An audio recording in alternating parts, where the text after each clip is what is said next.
अब हम देखते हैं हमारे कैरेक्टर वेरिएबल को हम किस तरीके से यूजर से उसके लिए इनपुट वैल्यू ले सकते हैं। उसके लिए हमें स्कैनएफ का यूज करेंगे और वो स्कैनएफ के लिए हमें फॉर्मेट स्पेसिफायर सी परसेंटाइल सी का यूज करना पड़ेगा। सिंपली हम क्या यूज करेंगे यहाँ पे void main, और हमें कैरेक्टर टाइप का चाहिए तो हमें एक कैरेक्टर टाइप के वेरिएबल को यहाँ पर फॉर एग्जाम्पल हम इसका नाम रख दे रहे हैं var _chr। कैरेक्टर टाइप का वेरिएबल हमने यहाँ पे डिक्लेयर करा है और उसकी वैल्यू हम यूजर से स्कैन कर रहे हैं। तो हम यहाँ पे लिख रहे हैं एंटर अ कैरेक्टर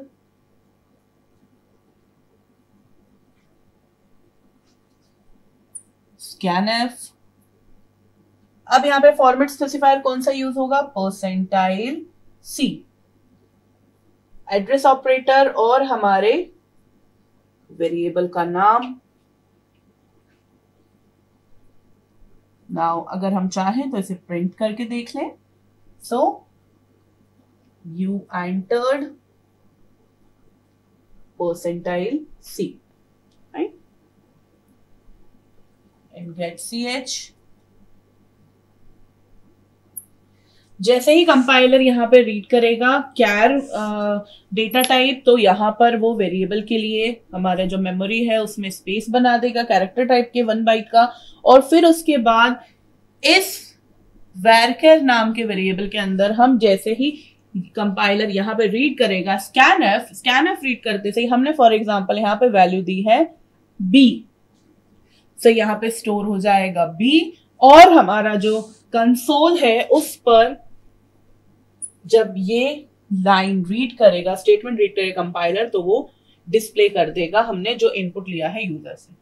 अब जैसे कि हमने आउटपुट इंस्ट्रक्शंस के टाइम पर भी देखा था कि हर एक कैरेक्टर का खुद का एक आस्की वैल्यू होता है और अगर हम चाहें तो उस कैरेक्टर के आस्की वैल्यू को भी हम प्रिंट करा के देख सकते हैं कि वो कंसोल पे किस तरीके से और हमारे उस कैरेक्टर की आस्की वैल्यू क्या है। उसके लिए सिंपली हमें कुछ नहीं करना है। यहाँ पे जब हम परसेंटाइल सी प्रिंट करा रहे हैं तो उसकी जगह पे हम यहाँ पे क्या करवा देंगे, परसेंटाइल डी। सो हमने स्कैन तो कैरेक्टर टाइप की वेरिएबल करी है क्योंकि हमने यहाँ पे स्कैन करते टाइम परसेंटाइल सी का यूज करा है, बट जब हम उसे डिस्प्ले करा रहे हैं तो हमने परसेंटाइल सी की जगह पे परसेंटाइल डी का यूज करा है और इसके कारण यहाँ पे क्या प्रिंट हो जाएगी, हमारी कैरेक्टर की ASCII value.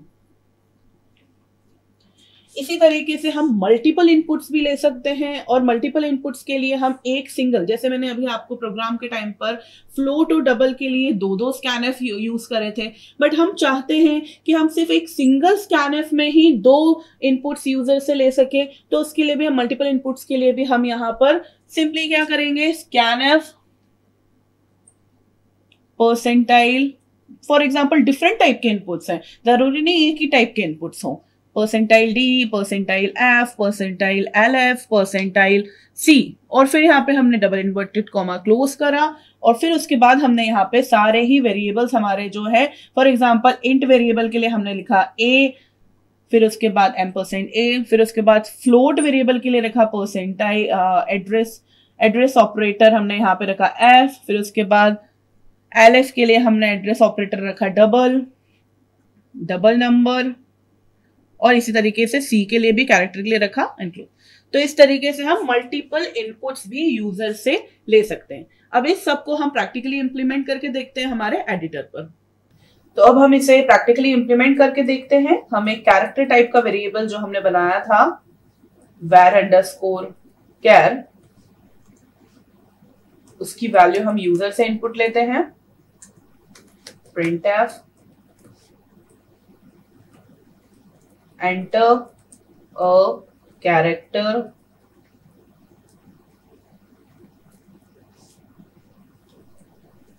and then scanf।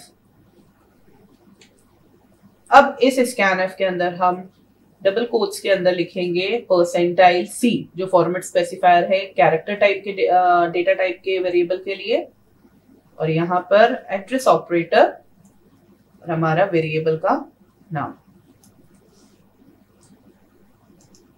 Variable का नाम बहुत ध्यान से और सही लिखना चाहिए, क्योंकि क्या होता है एंड ऑफ द प्रोग्राम हम उसमें प्रॉब्लम्स ढूंढते रह जाते हैं। कंपाइलर बोलता है कि ये वैल्यू असाइन नहीं करी है, कंपाइलर की अपनी खुद की एरर आती है कि आप ये वेरिएबल क्या है, क्योंकि उसे पता नहीं होता, क्योंकि अपन ने डिक्लेयर नहीं करा होता। और अपन ने डिक्लेयर क्यों नहीं करा होता? क्योंकि हमने स्पेलिंग में मिस्टेक करी होती है।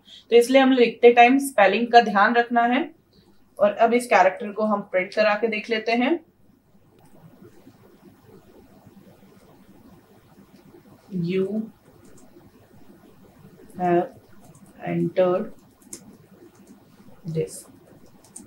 और अब हमारा कैरेक्टर परसेंटाइल C, और यहां पर हमारा वेरिएबल का नाम getch।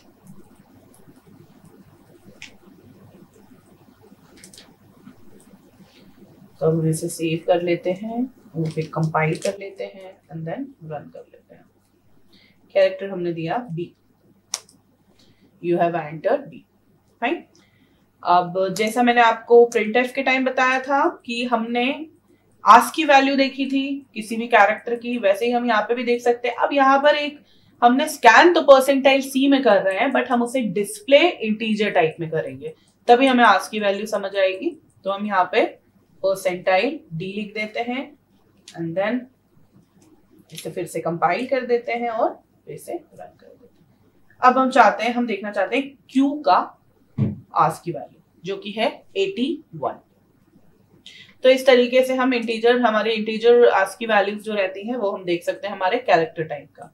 अब इसमें हम ये डिस्कस करते हैं कि हम मल्टीपल इनपुट्स, जो हम मल्टीपल इनपुट आउटपुट्स हमें शो करना है कंसोल पर, हमारे यूजर से लिया हुआ इनपुट हमें शो करना है कंसोल पर हमारा आउटपुट, तो हम किस तरीके से कर सकते हैं।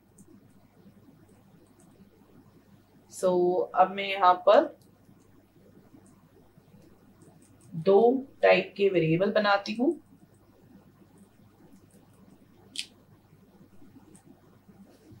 एक है इंटीजर टाइप का जिसका नाम है num1, एंड एक है फ्लोट टाइप का जिसका नाम है num2। और मैंने आपको बताया था कि बिना वो यू हैव एंटर्ड लिखे भी हम कर सकते हैं, वो कोई जरूरी नहीं है। तो हम डायरेक्ट स्कैन करते हैं वैल्यूज अब, और हम चाहते हैं मल्टीपल वैल्यूज स्कैन करना, तो हमें इंटीजर टाइप के वेरिएबल को स्कैन करने के लिए परसेंटाइल D का यूज करना पड़ेगा, और फ्लोट टाइप के लिए परसेंटाइल F का यूज करना पड़ेगा। और उसके बाद हमारा एड्रेस ऑपरेटर, जो हमने पहला फॉर्मेट स्पेसिफायर यूज करा होगा उसी के रिस्पेक्टफुली, हमें यूज करना पड़ेगा हमारा जो वेरिएबल है, जो कि परसेंटाइल D के लिए यहाँ पे num1 था, जो कि इंटीजर टाइप का वेरिएबल है, और परसेंटाइल F के लिए हमें स्कैन करना है num2 वेरिएबल में स्टोर करना है वैल्यू, राइट। इन दोनों वैल्यूज को अब हम प्रिंट करा के देख लेते हैं।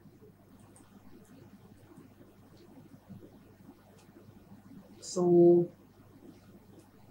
int integer value equals to percentile D, and float value equals to percentile F,